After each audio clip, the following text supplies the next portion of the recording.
दोस्तों, सोचो एक ऐसी सुबह जब आप हरिद्वार के घाटों पर खड़े हो और आपके सामने गंगा का पानी सिर्फ पतली सी धारा बनकर बह रहा हो। सोचो वाराणसी के घाटों पर आरती हो रही है, लेकिन नदियां सूख गई हैं। कल्पना कीजिए कि दिल्ली की गलियों में टैंकर के लिए लाइन में खड़े लोग झगड़ा कर रहे हैं, और असम के खेत जहां हमेशा ब्रह्मपुत्र बहकर जमीन को हरा भरा बनाती थी, अब वह सूखे और दरार वाली जमीन बन गई है। यह सब कुछ एक दिन वास्तविकता बन सकता है, और इसका सबसे बड़ा कारण होगा हिमालय के ग्लेशियरों का पिघलना। आज हम बात करेंगे इस बारे सच पर, जहां एक तरफ है दुनिया के सबसे बड़े बर्फ भंडार और दूसरी तरफ है उनका खत्म होना, एक ऐसा खतरा जो भारत को प्यासा बना सकता है। हिमालय को सिर्फ पहाड़ मत समझिए, यह एक जीवित सिस्टम है जो एशिया की सबसे बड़ी जल आपूर्ति बनाता है। इसीलिए इसे एशिया का जल टावर कहा जाता है। यह ग्लेशियर आर्कटिक और अंटार्कटिक के बाद दुनिया का तीसरा सबसे बड़ा बर्फ भंडार है। यहाँ से निकलती है गंगा, जो 2500 किलोमीटर से ज़्यादा का सफ़र करके उत्तर भारत, बिहार, बंगाल और बांग्लादेश को जिंदा रखती है। यमुना, जो दिल्ली जैसे शहर को पानी देती है। सिंधु, जो पाकिस्तान की रूह है। ब्रह्मपुत्र, जो असम और अरुणाचल की लाइफलाइन है। सोचो दोस्तों, इन नदियों के बिना सिर्फ भारत ही नहीं, नेपाल, भूटान, बांग्लादेश और पाकिस्तान जैसे देश भी पानी के लिए तरस जाएंगे। यह सिर्फ भौगोलिक तथ्य नहीं, यह एक अस्तित्वगत सच्चाई है। हिमालय के बिना एशिया का जीवन संभव नहीं है। आज हिमालयन ग्लेशियर रैपिड स्पीड से पिघल रहे हैं। वैज्ञानिक अध्ययन बताते हैं कि पिछले 40 सालों में ग्लेशियर का 33% हिस्सा ऑलरेडी मेल्ट हो चुका है, और अगर ये ट्रेंड कंटिन्यू हुआ तो 2100 तक आधे ग्लेशियर गायब हो जाएंगे। पहले ग्लेशियर हर साल कुछ सेंटीमीटर पीछे जाते थे, अब कुछ ग्लेशियर हर साल 20-30 मीटर पीछे हट रहे हैं। गंगोत्री ग्लेशियर, जो गंगा का मुख्य स्रोत है, हर साल पीछे जा रहा है। यही ग्लेशियर 1780 में जहां था, आज उसके मुख से 3 किलोमीटर से ज़्यादा पीछे चला गया है। और दोस्तों, यह सिर्फ बर्फ का पिघलना नहीं है, यह एक ऐसे संकट का शंखनाद है जिसमें पहले बाढ़ आएंगे क्योंकि ज़्यादा पानी रिलीज होगा, फिर भूस्खलन होंगे क्योंकि पहाड़ अस्थिर हो जाएंगे, और आखिर में सूखा होगा जब ग्लेशियर के पास देने को कुछ नहीं बचेगा।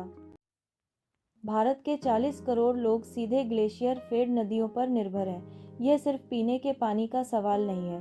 भारत की खेती का 60% सिंचाई नदियों से होता है, और उन नदियों का स्रोत ग्लेशियर है। मतलब जो रोटी हम खाते हैं वह भी ग्लेशियरों की वजह से ही हमारे प्लेट तक आती है। दिल्ली की यमुना, इलाहाबाद की संगम, काशी की गंगा, असम की ब्रह्मपुत्र सब ग्लेशियर से चल रही हैं। अब सोचो, अगर कल ये ग्लेशियर सूख गए तो इन बड़े शहरों का क्या होगा? काशी और हरिद्वार की धार्मिक महत्ता कैसी बनेगी?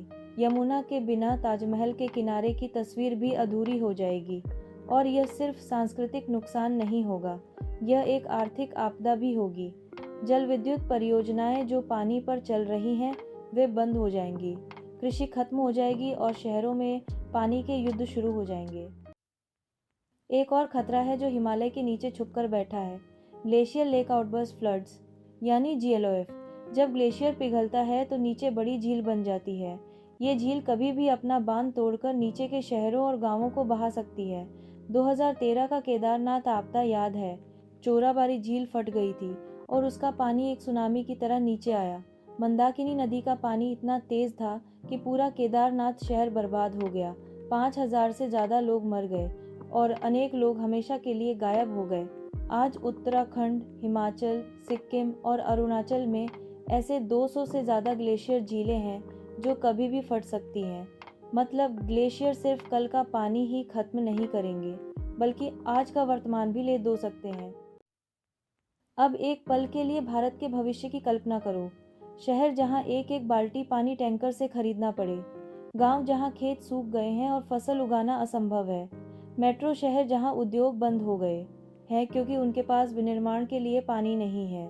यह सिर्फ कल्पना नहीं है। 2019 में चेन्नई के सारे जलाशय खत्म हो गए थे। लोग एक एक लीटर पानी के लिए लड़ाई कर रहे थे। अगर आज चेन्नई हुआ है, कल दिल्ली, मुंबई और बेंगलोर भी हो सकते हैं। और सबसे बड़ा सवाल, जब पानी के लिए कमी होगी तो क्या भारत में जल युद्ध शुरू हो जाएंगे? क्या लोग अपने शहरों और राज्यों में पानी के लिए लड़ेंगे? यह एक ऐसा दुस्वप्न है जिसमें सभ्यता का जीवित रहना मुश्किल हो जाएगा। अब सवाल है, क्या अब भी टाइम है? हाँ दोस्तों, टाइम है, लेकिन सिर्फ अगर हम एक्शन लें। सबसे पहले ग्लोबल वार्मिंग को कम करना होगा। कार्बन उत्सर्जन को नाटकीय रूप से कम करना होगा। सौर, पवन और जल विद्युत जैसे नवीकरणीय ऊर्जा अपनाना होगा। दूसरा, भारत को ग्लेशियर निगरानी में निवेश करना होगा। हमारे वैज्ञानिकों को उपग्रह और ग्राउंड स्टेशनों से ग्लेशियर ट्रैक करने की ज़रूरत है। तीसरा, जल संरक्षण, वर्षा जल संचयन, पुनर्चक्रण और स्मार्ट सिंचाई जैसे सिस्टम ज़रूरी हैं। और एक प्रेरणादायक उदाहरण है लद्दाख के आइस स्तूप, कृत्रिम ग्लेशियर जो सर्दियों में बनाए जाते हैं और गर्मियों में पिघलकर पानी देते हैं। यह एक प्रमाण है कि अगर इच्छा शक्ति हो तो समाधान मिल सकते हैं। हिमालय हमारा अभिभावक है। यही पहाड़ों ने हमारी संस्कृति, धर्म और सभ्यता को जन्म दिया। गंगा, यमुना और ब्रह्मपुत्र सिर्फ नदियाँ नहीं, ये हमारी माँ है, हमारी पहचान है। आज हिमालय हमसे मदद मांग रहा है। अगर हमने एक्शन नहीं लिया तो कल हमारे बच्चे हमसे सिर्फ एक सवाल पूछेंगे, पापा, क्या सच में गंगा नाम की कोई नदी होती थी? दोस्तों, फैसला हमारे हाथ में है। या तो हम हिमालय को बचाकर एक जिंदा भारत अपनी अगली पीढ़ी को देंगे, या फिर एक प्यासा देश जो सिर्फ यादों में जिंदा रहेगा। आपको क्या लगता है, क्या भारत अपने ग्लेशियरों को बचा पाएगा? अपना जवाब कमेंट्स में ज़रूर लिखिए। और अगर आपको यह वीडियो जानकारीपूर्ण लगी हो तो इसे शेयर कीजिए ताकि और लोग समझ सकें कि पानी की असली कीमत क्या है।